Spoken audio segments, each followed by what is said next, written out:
friends, up till now we have discussed the history of state intervention in business, how state intervention has evolved over the years as far as business world is concerned, and we also had a chat on the rationale for state intervention in business.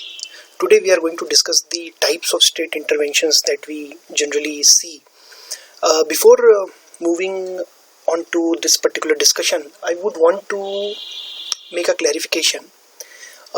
In the discussion that we had in the last two sessions, many a times I told you that state refers to the country or probably the governments. This has however been misconstrued by some of the students, and they believe that state only means the government, right?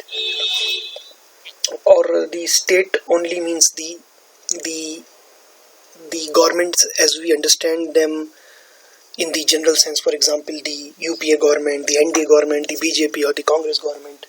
However, that is not the case. State, I hope you remember that there were three organs of government: the judiciary, the executive and the legislative. I hope you remember this from our earlier discussions about political institutions in India, right? So basically there are three organs in the government, and what I was trying to tell you is that any three of these organs can intervene. So it is not only the governments, like the Congress or the BJP governments or the CPI or CPM government or the SP government or BSP governments, but also the parliament and the state assemblies, and also the judiciary which can intervene. So we are not only talking about the executive arm, we are also talking about the legislative as well as the judiciary arm, right?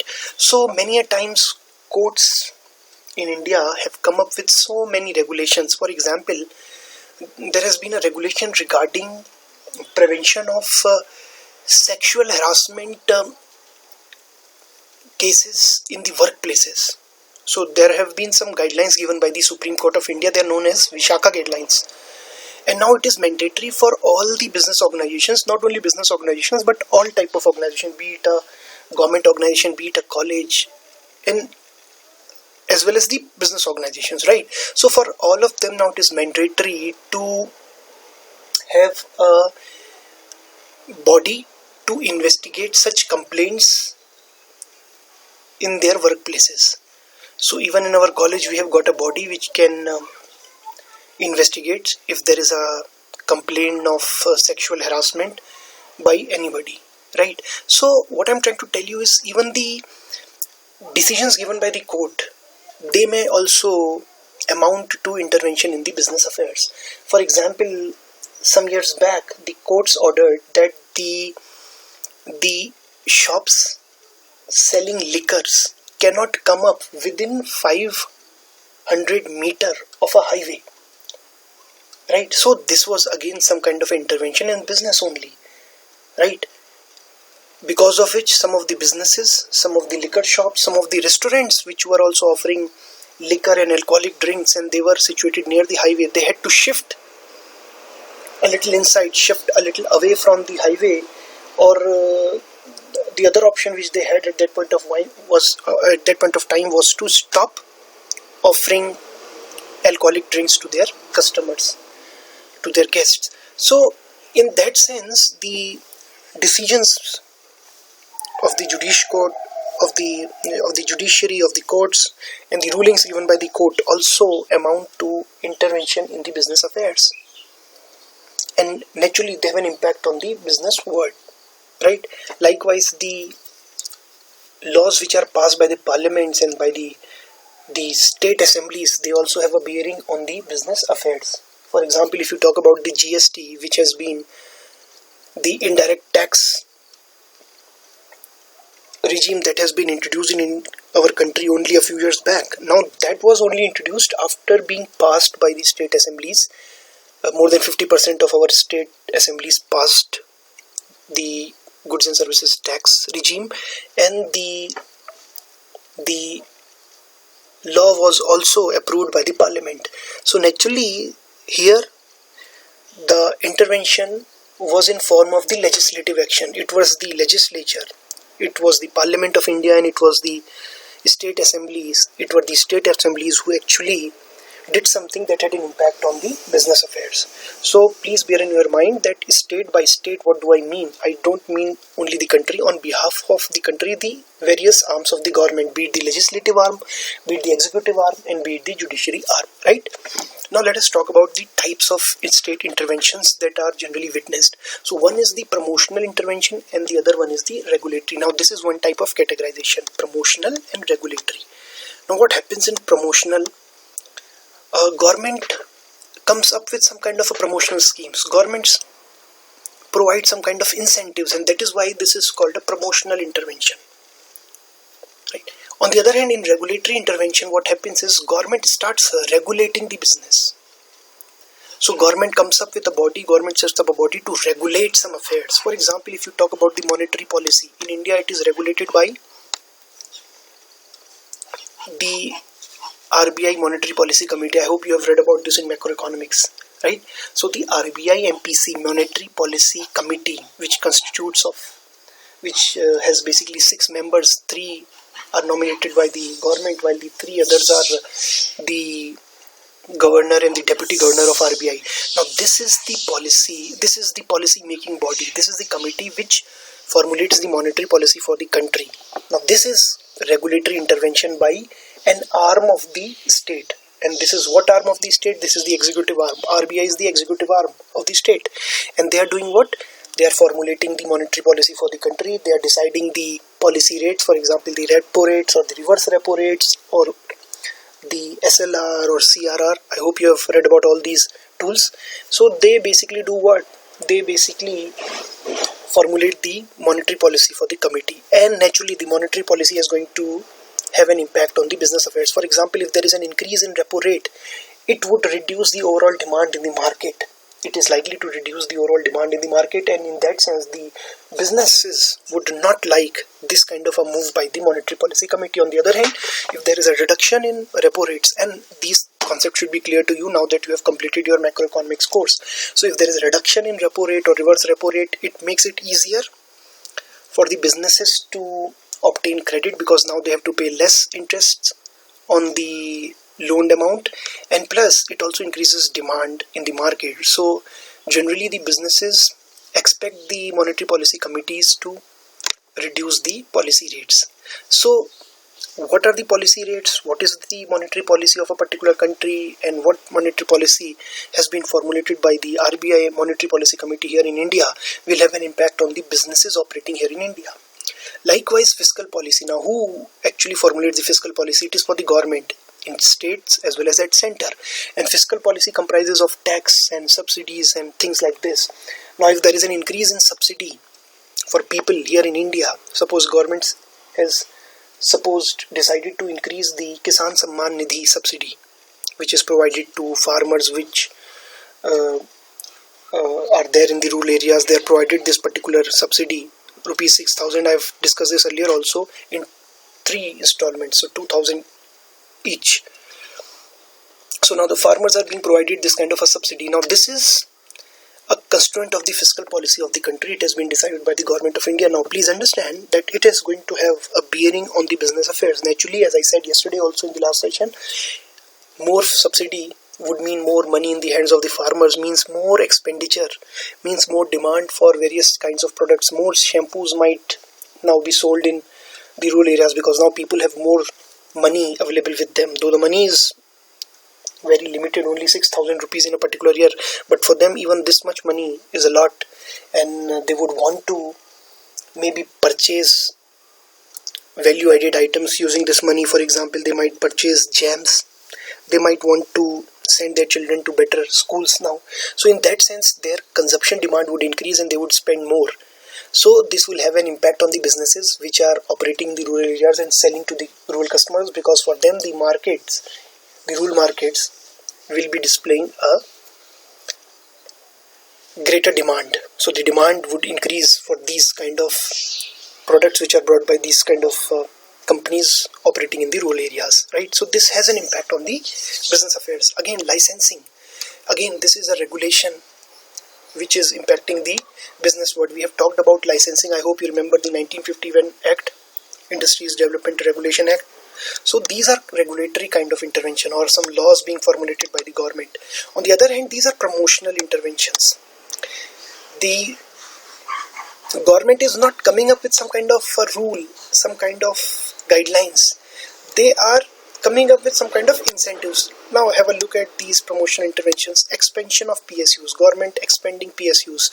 For example, now NTPC, which was meant for thermal power production, and the name can make you understand this, National Thermal Power Corporation. So it was meant for thermal power generation. Now the PSU is expanding its role into green energy production also. It is setting up windmills also. So this is an expansion of the roles of PSUs, right? Again, export promotion schemes launched so that the exporters may find it easier to export their goods. The objective is that our export should increase because that would increase our foreign exchange earnings, and that would also help us keep away from the balance of payment crisis. You understand? So this is what we mean by export promotion. This is what is the objective of the export promotion schemes. We want to provide additional assistance to our exporters so that they are able to sell more of their goods in export markets in foreign countries, more variety of goods, and they can bring in more foreign exchange for us. Revival of SIC units. Government does what to revive the SIC units? The government at times provide them additional funding so that the SIC units can be revived. If you talk about Air India, you know that Air India has been incurring losses since very long ago, but now the government only some time back, the government provided additional funding to Air India so that the operations of this firm could be revived because Air India was suffering losses. Now this is a promotional kind of intervention. Here nothing like a law is being formulated or some regulatory guidelines are being given. No, it is not like that. Government is promoting its own role in the business affairs. So how is it promoting its own role in the business affairs? By, let's say, setting up more PSUs or expanding the scope of various existing PSUs or reviving the SIC units or providing facilities in the SITCUL. Or on the other hand, in regulatory intervention, what is happening? Some regulations are being formulated, some guidelines are being formulated for the business affairs. So these are the two different types of intervention. One is the promotional intervention, the other one is the regulatory intervention. Now have a look at this facilities in SITCUL. I think I have not discussed this. Now what do we mean by facilities in SITCUL? State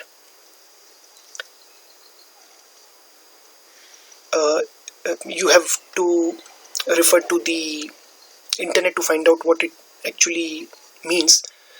As far as SITCUL, the full form is, you please cross check it if I'm not wrong, State Infrastructure Development Corporation of Uttarakhand Limited. Now I hope you must have heard about SITCUL, and the government has been providing, the state government specifically has been providing various facilities in SITCUL. Right. Now can you tell me what is the reason behind this kind of initiative by the government or this kind of promotion intervention?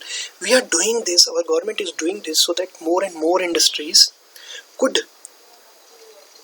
feel encouraged to come to the SITCUL area and set up their units there. This would help us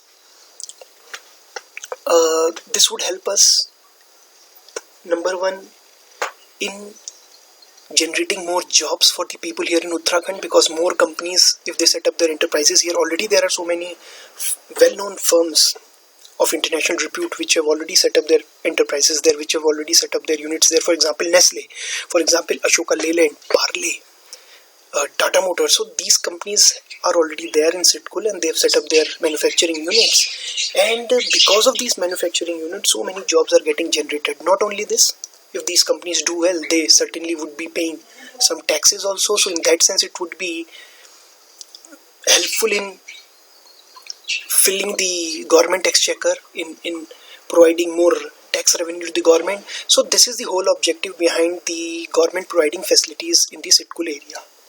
SITCUL, now I remember well as to what the full form is. The full form is State Industrial Development Corporation of Uttarakhand Limited.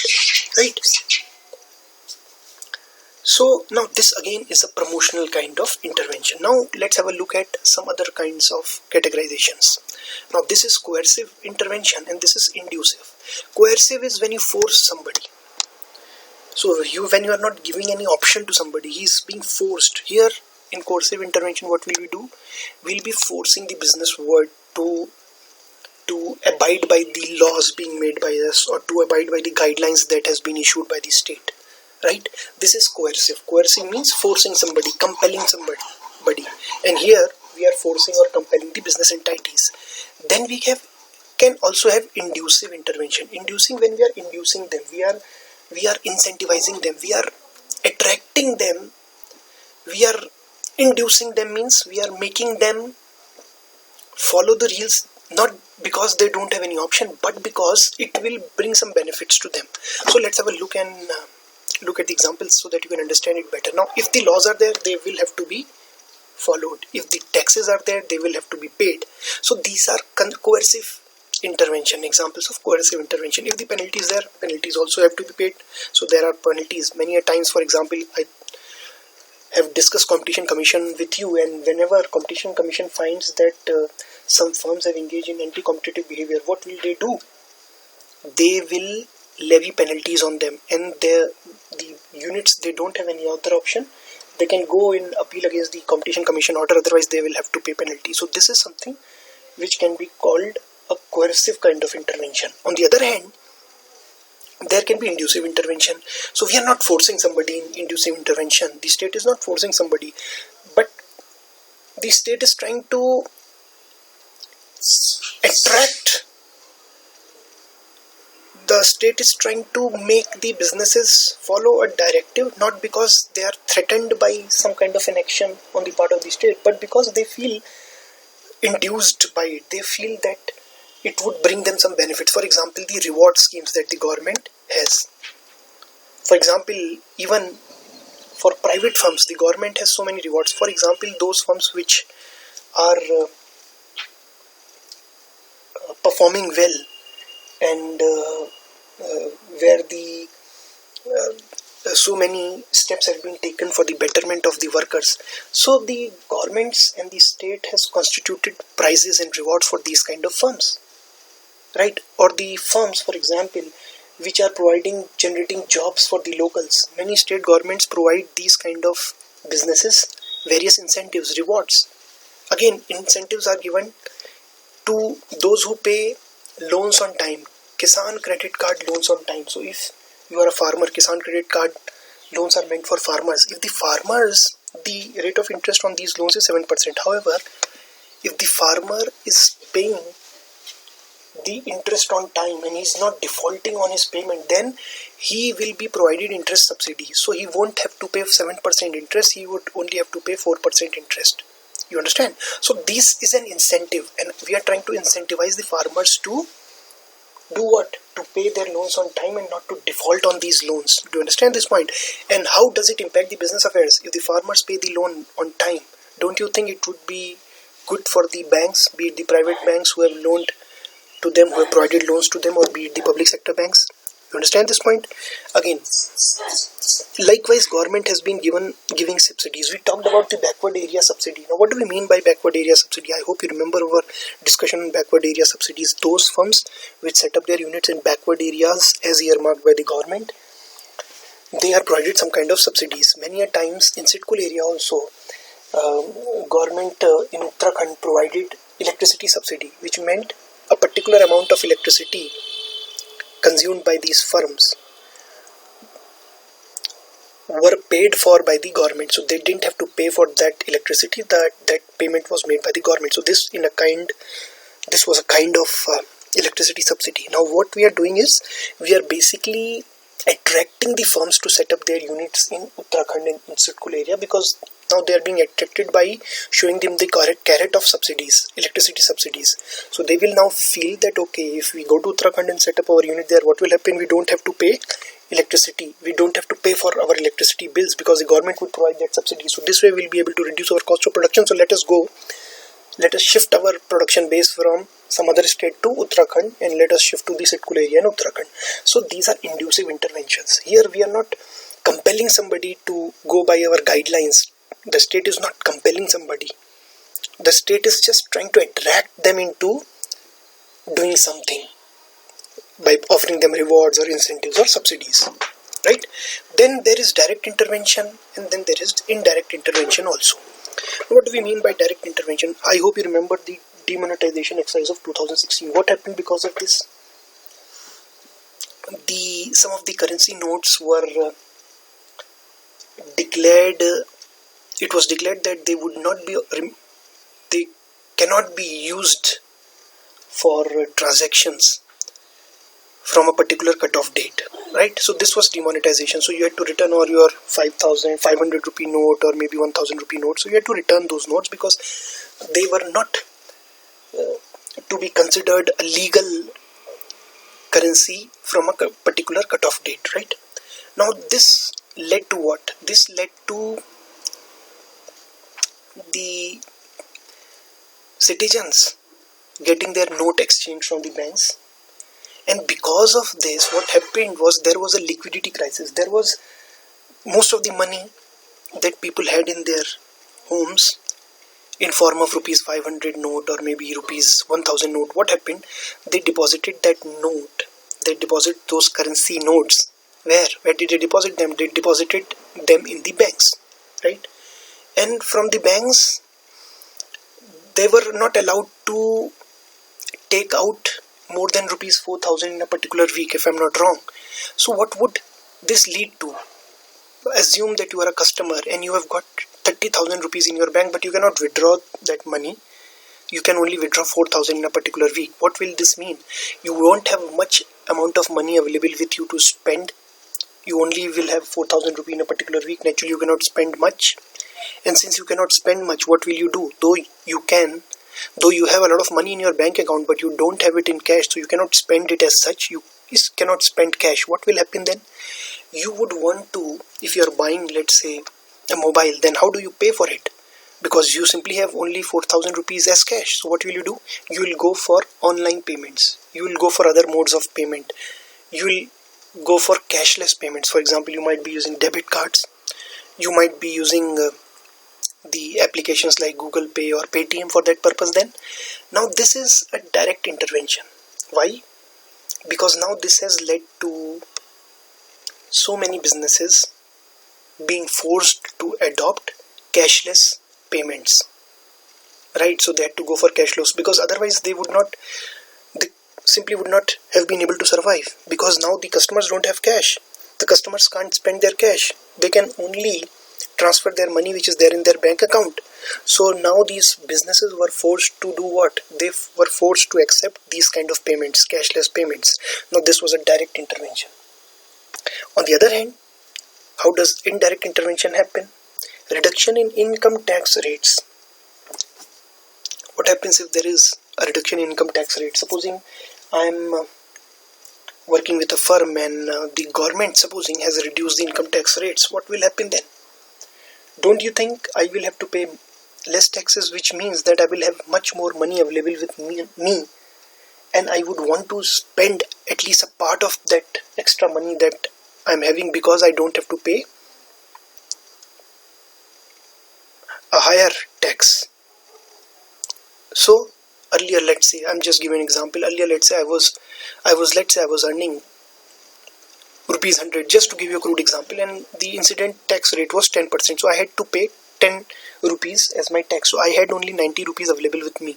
So I could at max dispose of 90 rupees. I could at max purchase goods worth rupees 90, right? And this is considering that I am not going for any borrowing from any other institution, right? Now supposing the income tax rates have been reduced for me to 5%. So for a guy like me, now I have to not pay 10%, I only have to pay 5% on my income, and my income is rupees 100, so I only have to pay 5. Now earlier I was having 95 rupees available with me, which I could have used for various purposes. Now I have 95 rupees as my disposable income, which probably I can use for so many other purposes. Now I've got 5 rupees more which I can spend in the market, and this would have an impact on my demand in the market, because naturally I would buy something There are chances that at least I would buy something using that extra money that I have, and naturally this would increase the demand for different types of goods being sold in the market, and the companies would be very, very happy if the income tax rates are reduced, because that would ultimately mean that their products will have more demand in the market, the customers will have more money to buy their products, and they will be happy for that. Again, on the other hand, if the taxes on luxury goods are levied, if the government decides that okay, for purchase of cars we would be levying a luxury tax, right? What will happen? Would the sales of car increase or decrease? Would the companies who are selling cars in the market like Maruti Suzuki, like Tata Motors or Hyundai, would they be happy or would they be sad? What would happen to the customer? Would he purchase more or would he purchase less? What will happen? Please understand, if the taxes on cars are increased when we are purchasing the car, so there is a luxury tax that is getting levied, what will happen? Some of the customers at least would postpone their purchase. Overall demand for car in the market would reduce, and this would not be a happy scenario for the companies which are selling cars in the market. Is this understood? Now this is an example of indirect intervention. Now why is this an example of indirect intervention? The government did not do anything directly to the business world. It actually did something which impacted the customers, and because of this, because the customers were getting impacted, their demand in the market got impacted, and their demand in the market ultimately impacted the business world. So this was why this was an indirect intervention. You understand? On the other hand, in demonetization, the businesses were directly impacted. Why? Because the customers were not able to pay them in cash, so the businesses had to adopt for point of sales machines. I hope you have seen that swap machines in so many shops through which you can pay without using cash, right? Or so they started going for these kind of technologies because of the demonetization exercise in 2016. So that was a direct intervention, right?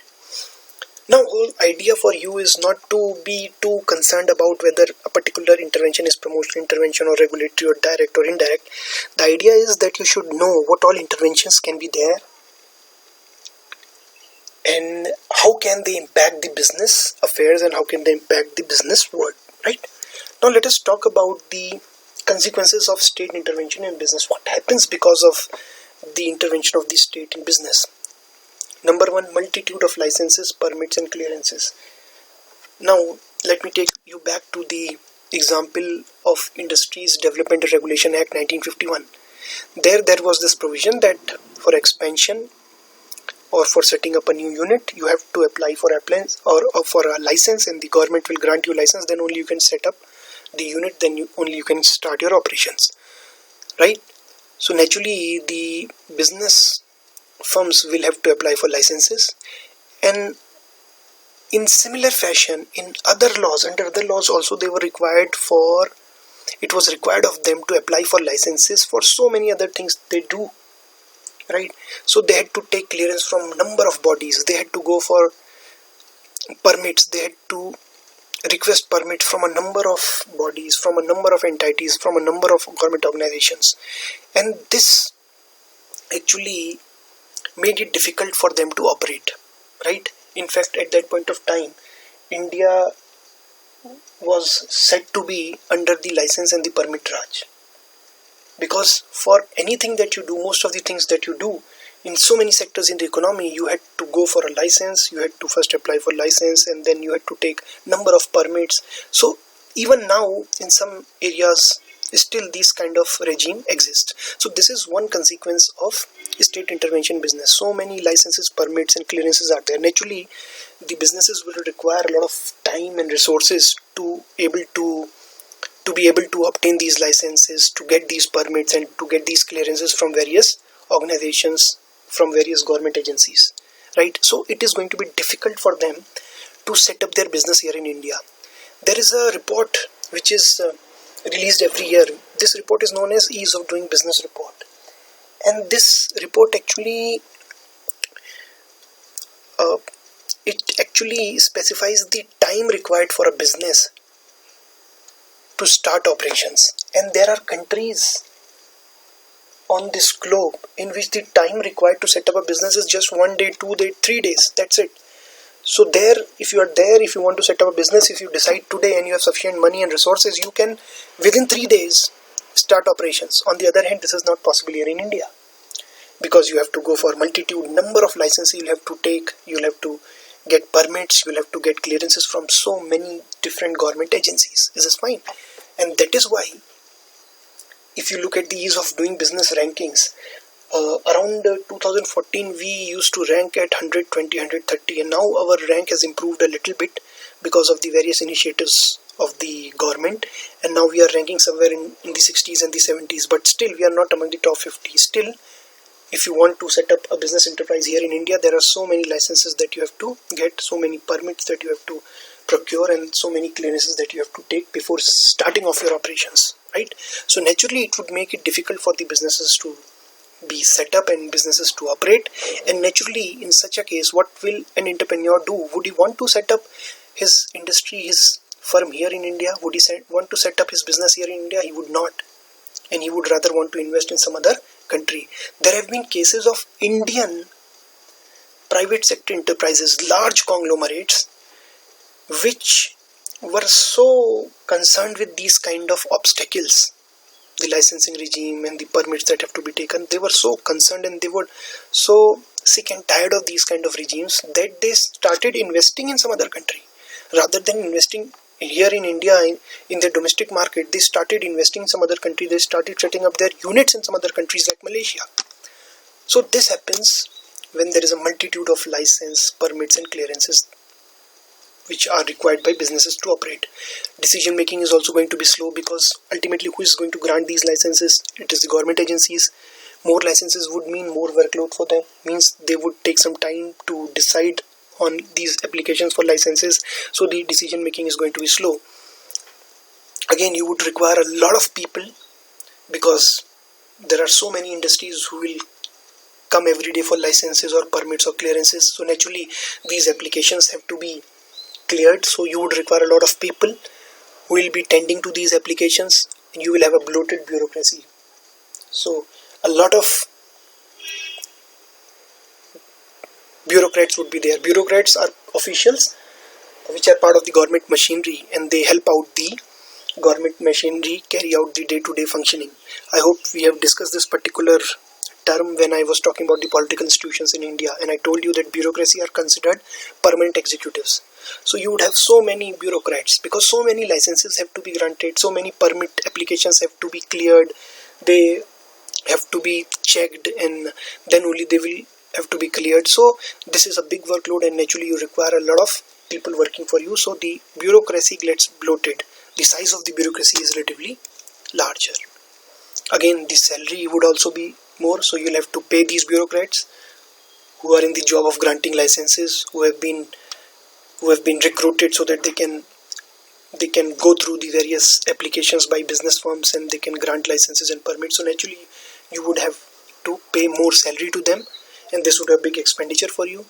Then again, there could be collusion between the bureaucrat and the business firms which want to set up their own enterprise. Now, because the business firms know that it is the discretion of the bureaucrat whether he allows us the permit or not, whether he grants our application for license or not. So what will they do? They will start bribing him. Because the bureaucrat have so much discretion, they can decide whether or not to give a particular company the license. So what would they do? They would start bribing him. So these firms would do what? They would start bribing him, and they would try to extract as much benefit by bribing the bureaucrat, and there would be this culture of corruption that would endanger the whole system, right? Not only this, there would be a politician, businessman and bureaucratic nexus also. Why would this nexus be there? Please understand, businessman wants license, the bureaucrat is there to grant him that license. However, the bureaucrats work under the direction of the politicians. For example, there's a minister of corporate affairs, right? So the minister of corporate affairs is the one who is heading a particular ministry, who is heading a particular department. So he's the boss of this bureaucrat. So now if the businessman wants to procure a license, what will he do? He doesn't only bribe the bureaucrat, he will also have to bribe the politician, right? And the bureaucrat would know that the politician has also been bribed. Politician knows that the bureaucrat has also been bribed. So they do not create any obstacle, and they allow the business to start operating, to start functioning.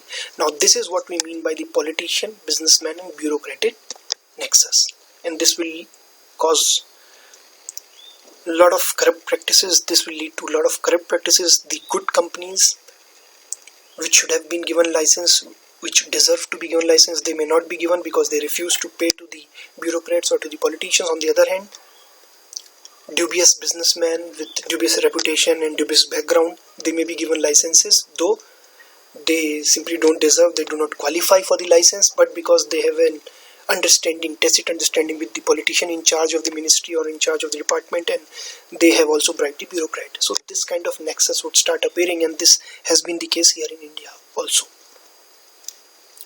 Now let's talk about, up till now, see, what we talked about was what negative impact could be there because of the state intervention. Now let us talk about the ideal scenario. Ideally, what should state intervention be like so that these negative fallouts can be prevented because of the state intervention? First thing, it has to be efficient. So the intervention has to be efficient. It should not require significant time. It should not require significant resources. For example, if you come up with a new regulation that all the traders or all the business firms, all the micro, small, medium enterprises, all kind of enterprises, business enterprises, they will have to have a sanitizer in their establishment. They will have to provide sanitizers to the workers in their establishment. Do you think it is easy for us to check whether the businesses are following this directive or not? It is not going to be easy. There are 6 crore traders. Only the shopkeepers are 6 crore. There are so many micro, small, medium enterprises. Is it possible for you to go and check everywhere? So this would not be an efficient state intervention, right? On the other hand, if there is a law and there is a tax regime called the GST regime, and you want to find out who all are actually paying taxes and who all are not paying taxes, it is easy for you to find out because the software is there and you can run some analytical queries and you can find out who all are not paying their taxes on time, and then you can penalize them. So the state intervention has got to be efficient. It should not cause the state to spend too much of its time and resources. So that is the first characteristic of an ideal kind of state intervention. Then it should be powerful enough, and it should be able to make the unwilling ones to obey. So if there is a regulation, it should be powerful enough that even the ones who are not willing to go by that particular regulation, to abide by that particular regulation, they are forced to abide by it. Then it should be democratic also, which means it should have the support of the people. It should have the popular support. It should be backed by the society, and it should be exercised in the interest of the society, because then only it will have backing from the society. For example, there's a regulation that the manufacturing units have to have an effluent treatment plant. They simply cannot dispose of their waste material from their manufacturing process just like that. Now this is for the betterment of the society. It is in the interest of the society, and because of this, it is being supported by the society also. So there is no opposition to this kind of regulation of business. You understand? So this is an example of a democratic state intervention. Then it should be fair and transparent. What do we mean by this? The state as well as the business world both should know what is expected of them, what is their role, and there should be fair application of rules, right? So the businesses should know what is expected of them. So they should be well aware of what are the various regulations and what all rules they have to follow. On the other hand, the state should also ensure that the businesses know what is expected of them. So for example, if the state has formulated a new law, the businesses should know about that. Then only they can actually obey that particular rule or obey that particular guideline. They can abide by that particular guideline. They can implement that particular law.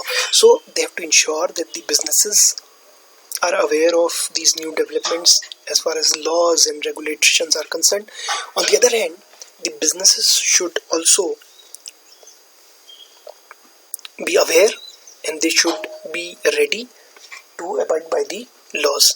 And one more thing which should be there is that the laws should be equally applied. It should not be applied in disjointed fashion. It should not be applied differently on different business firms. So there should be similar application of law. No particular business should be given any extra relaxation. No flexibility should be allowed to any business. If at all a flexibility is allowed, then it should be allowed to all kind of business firms. So the rules should be applied fairly and transparently. And the last one is it should be selective in nature. What do we mean by this? State intervention in business should be selective in nature. What do you mean by this? Basically it means that the various rules or regulations or whatever intervention is being planned by the state, it should impact only those which are not abiding by that particular rule or by that particular regulation. So in that sense, it should closely monitor those who are not obeying, who are violating that particular law, that particular regulation, or who are not abiding by that particular guideline by the state. So in that sense, it should be selective, right? So this is what is expected of an ideal state intervention. And as I said, state intervention does not mean only the governments, it also means the other organs, the judiciary and the legislative organ of the government also. So this is now our discussion on state intervention in businesses is now almost over, and now we will be moving on to another topic. The idea is to make you understand what all kind of state interventions have been there, what all kinds of state intervention are still in practice, and what is their impact on the business affairs. Do they have a positive impact or do they have some kind of drawbacks also? And as we have seen, there are drawbacks also. And then how could we compensate for these drawbacks? How could we ensure that these drawbacks don't impact the business world? So this is what is expected of you. This is the kind of understanding that you should have, and please keep supplementing your understanding of this subject with your newspaper readings. If you're not reading newspaper, then it is going to be difficult for you to answer so many questions in this particular subject, because today I've talked about state intervention, and if you are not reading newspapers on a regular basis, then you would not be able to find out, you would not be able to quote examples of state intervention. On the other hand, if you are reading newspapers on a regular basis, what will you do? You will be able to relate whatever we are discussing here with what is actually happening there in the business world. So you can relate it to your newspaper readings, and then you can quote examples also, and then only you will be able to understand the concept better. Thank you very much.